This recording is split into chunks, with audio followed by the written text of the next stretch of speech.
మాలాంటి సేవకుల ద్వారా మిమ్మల్ని గద్దిస్తున్నాడు, మీలాంటి విశ్వాసుల ద్వారా మమ్మల్ని గద్దిస్తున్నాడండి.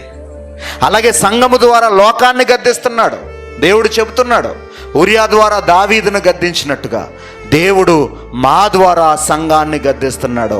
ఉరియా గద్దింపు దావీదు వినకపోవడానికే పాపము వలన కలిగిన భ్రమ చేత దావీదు హృదయం కఠినమైపోయింది.